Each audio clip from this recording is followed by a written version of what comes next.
Welcome to T4G Sports. How you guys doing? I'm Daughtery Crib, and today we're going to give you our top 5 quarterback list coming out in this year draft. And we've had pretty good success with our list before. Let's see if we can continue that trend and pick the best quarterbacks in the draft. So as always, guys, make sure to hit that like button, subscribe, click the notification bell, and comment down below your guys' thoughts on this. And I know this is the time of year also where emotions run deep. Okay, because there's a lot of pride in some of these quarterbacks because of where they went to school. There's a lot of hype, too. This is the time of year where hype just kills people's gains. Okay, it just kills them because they're gains that don't even exist in the first place. And so that's what we got to eliminate. We have to eliminate in our brain. We have to just think like general managers. You can't think like someone on the NFL Network who can comprise a list of guys and say, this guy's better. I mean, if you listen to Daniel Jeremiah's first mock draft and he had C.J. Stroud going 9, guys would get fired. And in fact, the Carolina Panthers, who did choose Bryce Young first, the guys who chose him first, they got fired. And Daniel Jeremiah didn't get fired. People in the comments can go say anything they want, and then they could just delete it. People in YouTube videos, they can go say whatever they want. And that's what it is. But the problem is people don't think like general managers.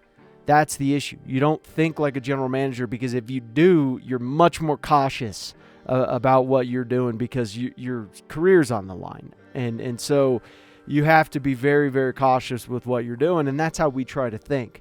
So that's how this list is comprised. Guys that I guess I should word this list of players that I don't feel like I would lose my job over. Okay? And so that's how I'm going to draft. So at number 5, I got Bo Nix. Okay? I like Bo Nix. I like him. I think that he is a master of none, but he's good at everything. Okay, there's not one part of his game where it's like, yep, that's Bo Nix. His accuracy is off the charts, or his throwing power is off the charts, or his running is just superior. No, I don't see that with him. I just see that, man, he's literally good at basically everything, but he's not great at just one thing. And so I like that aspect of him, but to me, if my job is on the line and I'm a general manager, I would have to draft him in the second round. And I would have to have a certain style of team for me. I would want him to, because he's a system player. I mean, he really is. He is a system player. You look at what he did on Auburn, prime example. Look at what he did on Auburn and then look at what he did on Oregon. Nothing really changed with his mechanics. It was not a whole heck of a lot different with how he was. It was just literally the system at which he played it. That was basically what you saw there. So if he was on the 49ers, if he was on the Eagles, the Ravens, he was on some of those teams where the system is really where it's at, this dude is going to excel, in my opinion. And I would take a chance on him in the second round, even early second. I would have no problem with that. I would go early second if I had the right system around Bo Nix.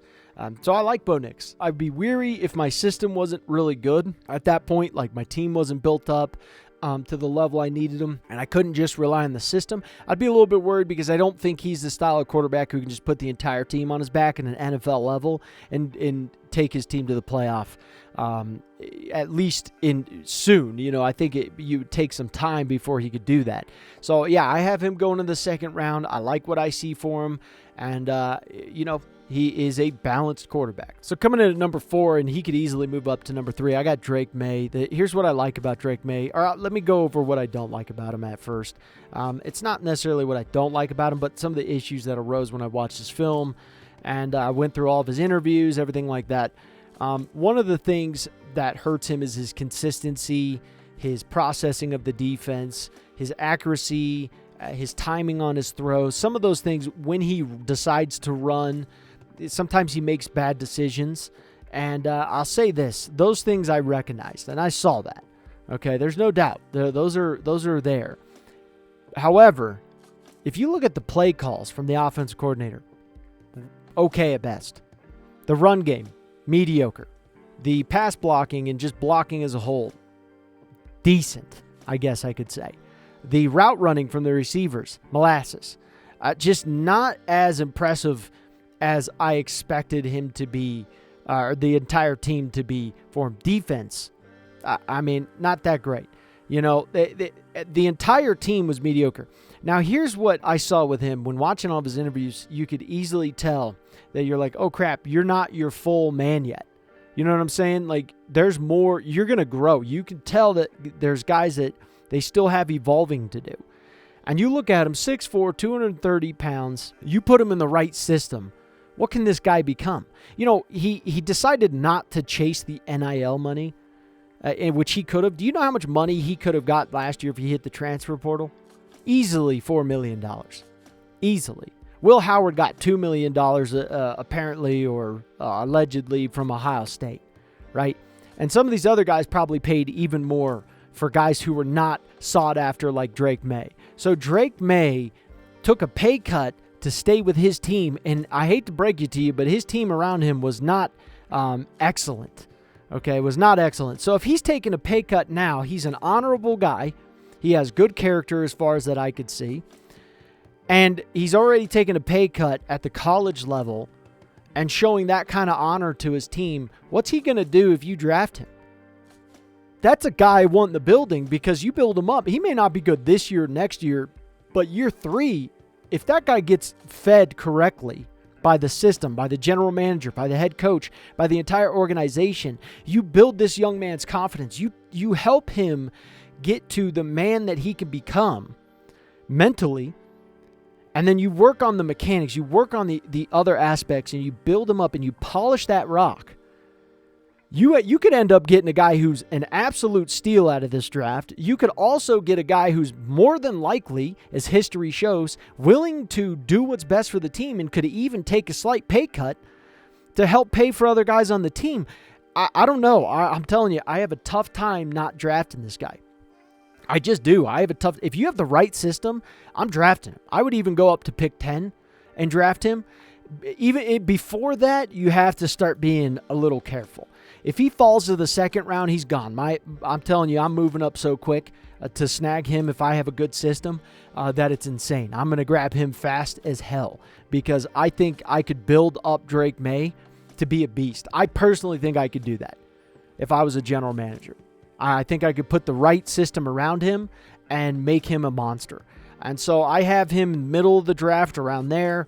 To pick 10 would be my earliest. But if he starts falling past that, I'm definitely moving up and grabbing him. Just because I think he is a guy, if you look at his character and you look at his just raw abilities, I think he is a guy that you could really build on. I think it'll take some years, but in the right system, I do believe Drake May could be a beast. I think if you look at the potential, because everyone says it, the potential. I think if you look at the potential, you say this, there's guys that have higher potential than others, and I think Drake May's that guy. I think his gas tank is bigger than what most people think. So I think it's still going to be a tough road for him, but I think in the right system, I think he could do great. I think in the wrong system, he'll be like every other quarterback who got drafted in the wrong system. Not good. Not good. It's that simple. So, I like Drake May. I do. He impressed me even off the field. He impressed me. So coming in at number 3, this may be a shock to you guys, but I have Caleb Williams. The thing is, you got to ask yourself with Caleb Williams is, are you sure you're going to get the guy that you want? That's what I think you should ask yourself, because what I noticed when I watched this film, this all 22-man film, I noticed that there was times where when he was calm and he was playing good, wow, just absolutely phenomenal play from him. However, I noticed that he would get frustrated on the field. And this is what I picked up from that. He would get frustrated on the field, and then he would start trying too hard. He'd escape the pocket when he shouldn't. He'd throw it into double coverage. And then even when he'd make mistakes, like it was like more of, I would say, pouting is kind of what I took away from it, and frustration. And I am concerned, if I'm the general manager of the Chicago Bears, if you're frustrated playing on USC, how frustrated is he going to be playing on the Chicago Bears? Probably extremely frustrated. And what's that going to look like? Because I have no problem if you paint your nails, right? No issue. Paint your nails, all colors in the coloring book. I don't care. Okay, create your own new colors, I guess. I don't know if there is any new colors you can create, but I don't care. Just do it. You could bejewel your entire hand. You could wear whatever you want coming in through that tunnel. None of it bothers me. But if you write FU on your fingernails to the team that you're playing, And then afterwards, you cry in your mom's lap. And then afterwards, you talk about, I just want to go cuddle my puppy and watch movies. And you're sitting there writing F you on your fingernails to the team you're playing. You look immature.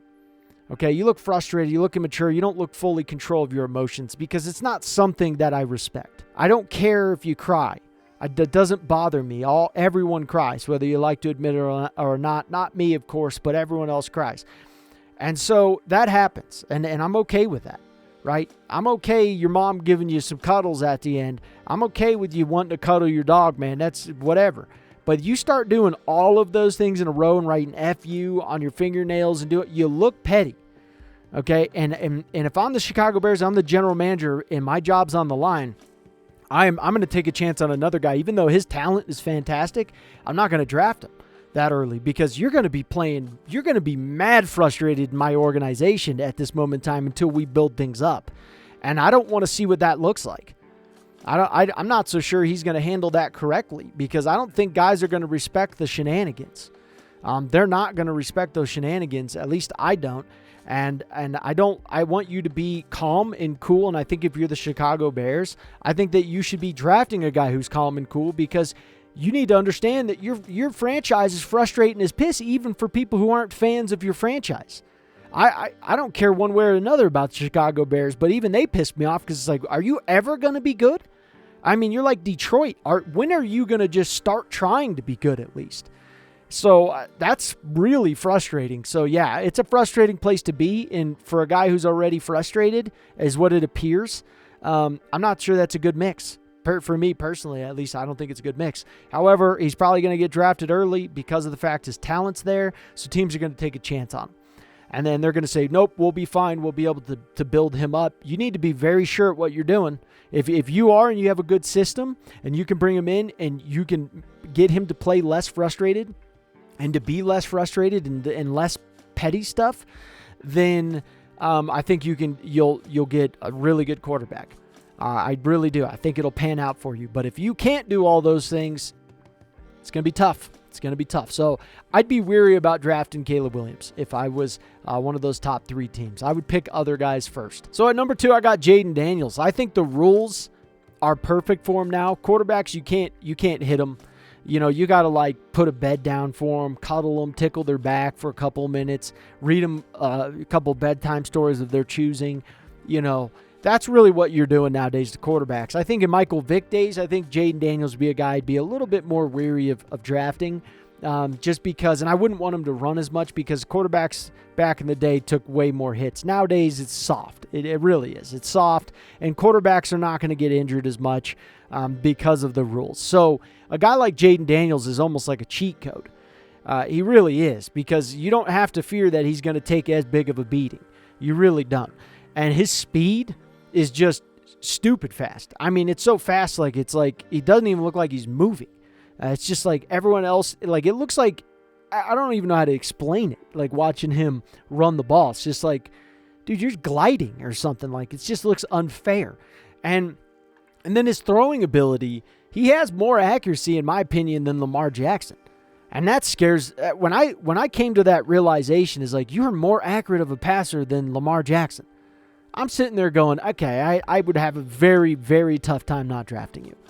And I mean, him and my first guy, these two are like, I'm like sitting there going, man, oh God, either one that I get, I'd be happy. I'd take that chance on my top 2 guys. I'd take that chance. I don't know if you guys are going to be able to guess who's number 1.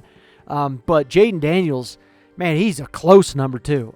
There is so much that I like about him. His ability to just make plays happen is the most impressive part. It's just like, even when things go south, just what he can do and how he just goes into backyard football is like, wow, that is very, very impressive. I think you can work on even, polish up his mechanics. I think you can polish up his football play, but I think just his ability coming out of the gate is by far something that I would love to have on my team. Love to have on my team. So Jaden Daniels and all these other guys too, I'm pulling for you. I hope you guys do great. I think Jaden Daniels is just a guy who I can't wait to just see what he can do. I really can't. I can't wait to see what he can do because I think he's just flat out electric. Through the air, passing, running, you name it. The guy he's just an electric football player. So I have him at number 2. Let me know what you guys think down below. Coming in at number 1, I have Michael Penix Jr. Wow. Just an impressive guy. Just super, super impressive. He was the closest quarterback that I had grade to C.J. Stroud. And that part impressed me. I think that he is the number 1 guy. I think that if I had to risk my job on a quarterback, it would be Michael Penix Jr. I worry about his injury, but also with how the play is, or how the rules are for quarterbacks. I think it's a joke nowadays, so I think that he has a good shot to limit possible injuries. But the one thing about Michael Penix is it's his mindset and his accuracy. His running is there. He can run, but Jesus, Lord have mercy. I watched him against Indiana, okay, when he was on Indiana and he was playing Ohio State and Michigan. I watched him explode and absolutely dominate, and he had no talent around him. And then I watch him go to Washington, and he turns around and just starts diming up everybody. And it was like you could put the entire team on his back, and it was like, watch out. Watch out, because this guy is going to just rope it. He is a cowboy back there with how he's doing that. That dude is a missile. I'm so impressed with Michael Penix. I'm drafting him first overall of any quarterback, and second, I'm going Jaden Daniels. But I'm telling you, watching his film, watching him tightrope it the way he did, all the throws that he can make is absolutely insane. His processing, how fast he processes, also how well he can throw guys open. It's just, through and through, you saw his zip, and you saw him throw the ball, and you go, there's Jesus. That's not common. That really is not common. And there was only one guy that I've seen that was better than him in these last 3 drafts, and that is C.J. Stroud. That was the one guy who was ranked ahead of him on his passing abilities, on his mindset when he's playing football. Stepping up into the pocket, taking a hit, and throwing perfect accuracy time and time again. Okay? He struggled against Michigan, I know that, but he was also injured in that game as well. Okay, Michael Penix has been facing an injury, and you're seeing him, these numbers, or what you're seeing, is a guy who's also played through an injury. Imagine if he's not injured. Just imagine that. His mindset, too, watch his interviews. That dude is so collected. He is so prepared mentally. And he is constantly doubted, and I love those type of guys. I love when people say, nah, we're not talking Penix. We're talking Caleb Williams. And Penix is out there grinding. He's working harder. He's getting better, and he's got the best accuracy in this draft class by far. These other guys, they got good accuracy, but his total arm value is very high. Okay, very, very high. And so, yeah, I'm going Penix first. There's just so much I love about Penix. And I hope you go and you slap all the haters in the face, bro. I hope you do, because they're doubting you. They've been doubting you since you were on Indiana. Ohio State doubted you. You made them pay. Michigan doubted you. You made them pay. Everyone else who played you, you made them pay. And you were the guy who was not supposed to be where you're at now. Make them pay, man. Go out there and make them pay. I love me some Penix. And what a treat it was watching you throw those balls, man. I can't wait to see you go into the NFL and do what you did too. All the rest of the quarterbacks as well. Jaden Daniels, it was an absolute pleasure going over your film as well. Just amazing, electric. Bo Nix, all of you guys. Caleb Williams, every one of you. I hope all of you guys have a great draft. You go to your teams that you want to go to, and I hope you guys excel not only as human beings, but as football players. And I can't wait to see your next journey. Shout out to all you guys, and Michael Penix, you're number one. You're number one in my book.